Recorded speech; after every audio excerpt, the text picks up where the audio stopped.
السلام عليكم، اهلا بيكم في حلقه جديده واخبار جديده، اخبار النادي الاهلي واخبار بعض الانديه. وهنبدا باخبار النادي الاهلي وصفقات النادي الاهلي، ولكن خليك معايا الموضوع الاخير من الحلقه عشان خاطر الموضوع ده اتكلمت فيه بالظبط من شهر، موضوع عوده مرتضى منصور. وهو اكد للناس كلها امبارح بالبوست اللي هو نزله على صفحته الشخصيه على الفيسبوك. هتكلم في الاول في اخبار النادي الاهلي، وهتكلم الاول في صفقات النادي الاهلي وطلبات مارسيل كولر. طبعا مارسيل كولر طلب من اداره النادي الاهلي التعاقد مع اللاعب الشامل. اللاعب الشامل ازاي؟ اللاعب اللي بيلعب باك رايت، اللاعب اللي بيلعب باك ليفت، اللاعب اللي بيلعب هاف رايت، اللاعب اللي بيلعب هاف ليفت، اللاعب اللي بيلعب في كل مكان في الملعب وبيأدي كأنه المكان ده بتاعه هو. لعب باك رايت بيأدي، لعب باك ليفت بيأدي، لعب هاف رايت بيأدي، لعب هاف ليفت بيأدي، وبيأدي الادوار دي زي ما هو عايز. مارسيل كولر بيحب اللاعب الجوكر، بيحب اللاعب الشامل، بيحب اللاعب اللي هو بيلعب في كل مكان في الملعب، بيحب اللاعب اللي عنده مرونة تكتيكية. ومين اللاعب ده؟ عمر كمال عبد الواحد. عمر كمال عبد الواحد مارسيل كولر ابدى رغبته بانضمامه للنادي الاهلي، وتكلم اداره النادي الاهلي ان انا محتاج اللاعب ده. اولا راي اللاعب، انا بقول لك هو راي اللاعب ملناش دعوه بيه، لان اللاعب مرحب بشده ويتمنى وجوده في النادي الاهلي. ملناش دعوه براي اللاعب. اداره النادي الاهلي وافقت لمارسيل كولر. عمر كمال عبد الواحد في شهر واحد اللي جاي هيكون فري، هيجي في شهر واحد او هيجي في شهر 6، ممكن يكمل مع فيوتشر عشان خاطر لو جاء النادي الاهلي وتم التعاقد معاه مش هيلعب بطوله افريقيا، مش هيلعب مع النادي الاهلي بطوله افريقيا، لان هو شارك مع فيوتشر في الكونفدراليه. دي حاجه. تاني حاجه، عمر كمال عبد الواحد ممكن يكمل مع فيوتشر لحد شهر 6 او حد الدوري ما يخلص، ومجرد ما الدوري ما يخلص ينضم للنادي الاهلي لو النادي الاهلي تعاقد معاه. عمر كمال عبد الواحد مرحب زي ما قلت لك بشده لوجوده في النادي الاهلي. دي حاجه. تاني حاجه، الاهلي خلاص هيبدا يتفاوض مع عمر كمال عبد الواحد، ده لو ما تفاوضش اصلا معاه.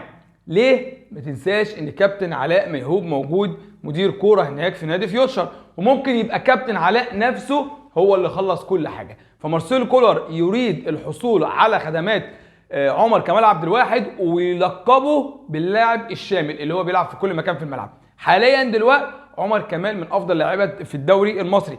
ليه؟ لاعب احرز 4 اهداف، هدف في الكونفدراليه، و3 اهداف في الدوري المصري، بيمينه ماشي بشماله ماشي. هو خلاص بقى روي فاتوريا بيعتمد عليه بشكل اساسي، سواء بيلعب اساسي او ما بيلعبش اساسي. الفكره ان هو بقى لاعب دولي. ولكن كنت اتمنى ان عمر كمال عبد الواحد يكون سنه صغير شويه، 25 26.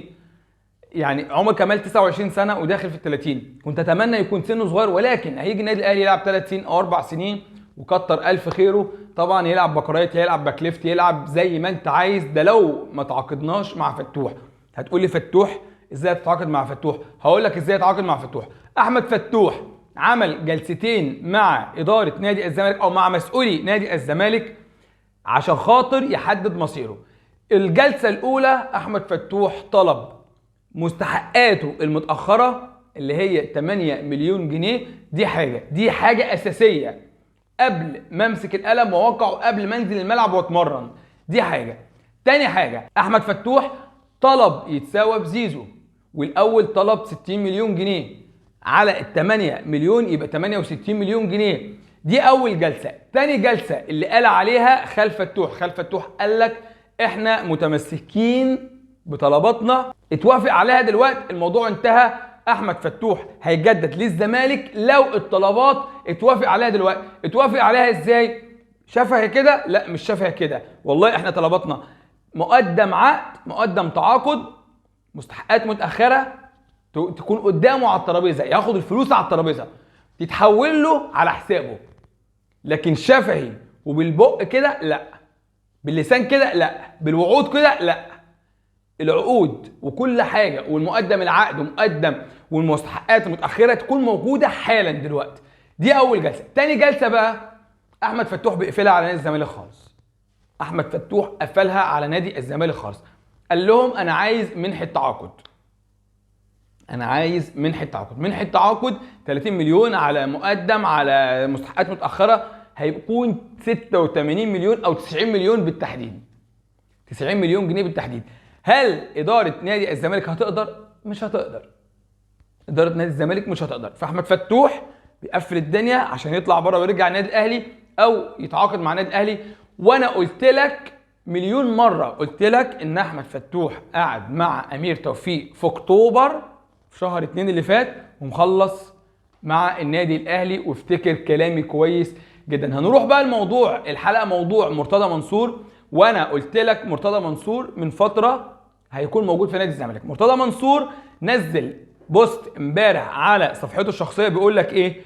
بيقول لك انتظروا مرتضى منصور بعد طول صمت حفاظا على استقرار النادي، يرد بمستندات على اكاذيب اللجنه بعد تعيينها لتريد النادي برئاسه لترديد النادي برئاسه حسين لبيب المسماه بالقائمه الموحده، قائمه كده وكده للتحايل على القانون، وهم يعلمون انها لجنه ستعين، ويعلمون من الذكي الذي اختار هذه القائمه الموحده الوهميه. وللاسف ان شعب مصر وخاصه جمهور الزمالك اذكياء الكيل فاض، ويجب كشف هؤلاء المتآمرين الذين يحاولون هم وانصارهم تضليل الرأي العام.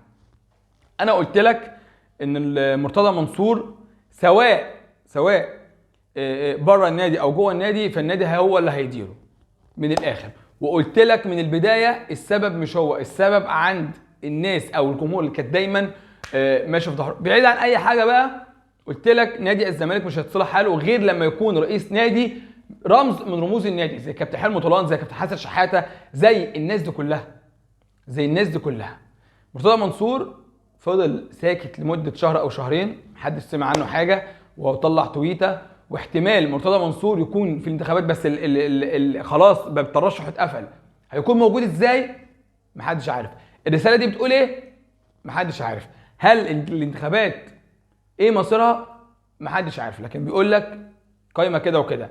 هل هو مثلا موجود في القايمه ومحدش يعرف عنها حاجه، او اسمه مش فاهم، الموضوع نفسه مش مفهوم بسبب البوست ده؟ باب الترشح اتقفل. طب ايه لازمه البوست ده؟ ايه لازمه البوست ده؟ ومين اللي هياخد موقف؟ هل جماهير الزمالك اللي هتاخد موقف مع البوست ده، او لو ترشح انتخابات، او لو حصل في الامور امور، ولا القوائم دي من وجهه نظري القوائم دي داخله وممكن تنسحب ويبقى هو مكان ما حدش عارف حاجه؟ مفيش اي حد عارف اي حاجه، سواء من جمهور الاهلي او جمهور الزمالك. جمهور الاهلي ملوش دعوه. احنا نتمنى مرتضى منصور يفضل موجود في نادي الزمالك، والكل عارف احنا بنتمنى وجوده ليه. الكل عارف احنا بنتمنى وجوده ليه. بس فموضوع البوست اللي هو نزله ده ويقول لك قايمه كده وكده، وممكن القايمه الثانيه تنسحب، فيضطروا يرشحوا او مش يرشحوا، يضطر يرجعوا مرتضى منصور لرئاسه نادي الزمالك تاني، ولا ايه اللي هيحصل؟ محدش عارف حاجه. سلام عليكم.